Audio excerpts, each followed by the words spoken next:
Donc, suite à la vidéo qui montre les indices de changement chimique, on va voir certaines réactions chimiques que vous devez apprendre à reconnaître et aussi éventuellement à écrire.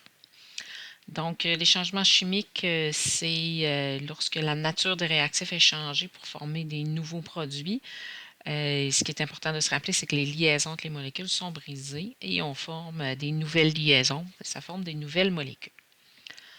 Donc, 6 changements à connaître en tout. D'abord, la synthèse, qu'on appelle aussi la formation, la décomposition, la précipitation, la neutralisation, l'oxydation et la combustion. Donc, plusieurs de ces réactions-là, vous les avez déjà vues dans les précédentes années. Donc, faites simplement les réviser ensemble. Donc, tout d'abord, la synthèse et la décomposition. Donc, pourquoi on les met ensemble? C'est parce que c'est l'inverse l'un de l'autre. Donc, la synthèse, c'est lorsqu'on combine deux réactifs ou plus pour former un produit. Et la décomposition, ben, c'est l'inverse. C'est lorsqu'un composé se sépare pour former deux produits ou plus. Donc, par exemple, on pourrait écrire l'équation de synthèse de l'eau. Donc, pour la synthèse de l'eau, on combine du H2 et du O2 pour faire de l'eau. Et si on avait à écrire la décomposition, bien, on inverse tout simplement les produits et les réactifs. Donc, décomposer de l'eau, c'est prendre l'eau et la séparer dans ses composants de base.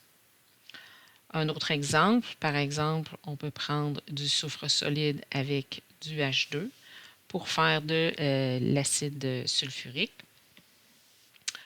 Et on peut aussi le décomposer, donc en sens inverse. Défaire l'acide sulfurique pour faire du soufre et du H2. Donc, synthèse et décomposition, l'inverse l'un de l'autre. Donc, éventuellement, on va s'exercer à écrire ces équations-là. La précipitation, c'est lorsqu'un précipité, un solide, va se former à partir du mélange de deux solutions. Donc, par exemple, ici, le NaCl, qui est un sel en phase aqueuse, si je le combine avec un autre sel, donc dans les deux cas, on a des solutions, c'est-à-dire des mélanges homogènes, on ne voit pas de solide. Mais quand je les combine ensemble, bien là, ce qui va arriver, c'est que les ions argent et chlore vont se combiner pour faire un solide, un précipité, qui est peu soluble, donc qui se dissout très peu dans l'eau. Donc, on va voir apparaître là, un solide qui n'était pas présent au départ. Le reste va rester en phase aqueuse. Donc, c'est important de ne pas mélanger avec d'autres réactions. Ce qui est à remarquer ici, bien évidemment, c'est l'apparition de notre solide ici. Et du côté des réactifs, bien, on a des solutions en phase aqueuse et le solide apparaît.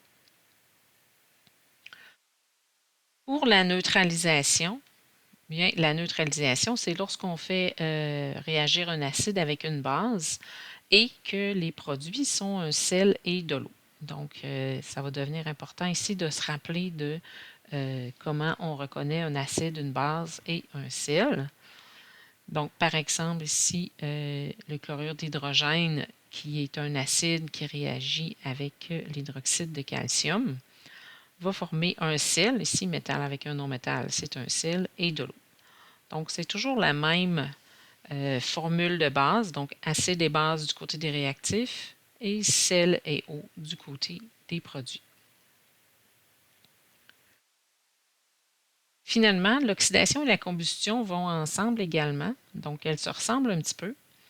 Donc, l'oxydation, c'est lorsqu'une substance réagit avec de l'oxygène. Parfois, c'est avec autre chose que l'oxygène, donc un autre comburant, mais la majorité du temps, là, on va voir l'oxygène.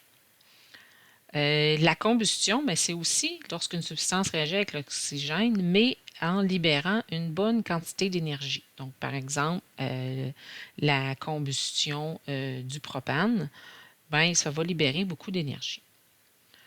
Donc, par exemple, ici, faire réagir du fer solide avec de l'oxygène pour faire de l'oxyde de fer, donc de la rouille, bien c'est une oxydation. Donc on va voir toujours l'oxygène là, du côté des réactifs.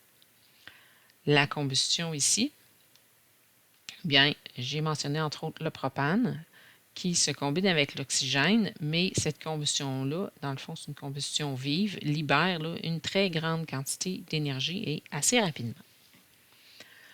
Donc, peut-être un élément à mentionner ici, on a une oxydation, mais on pourrait aussi dire que cette équation-là, ici, c'est la synthèse de l'oxyde de fer, hein, la première réaction dont on a parlé.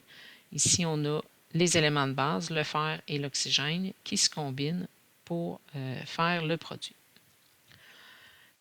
Donc, ça fait le tour pour les types de réactions chimiques et physiques que vous devez connaître.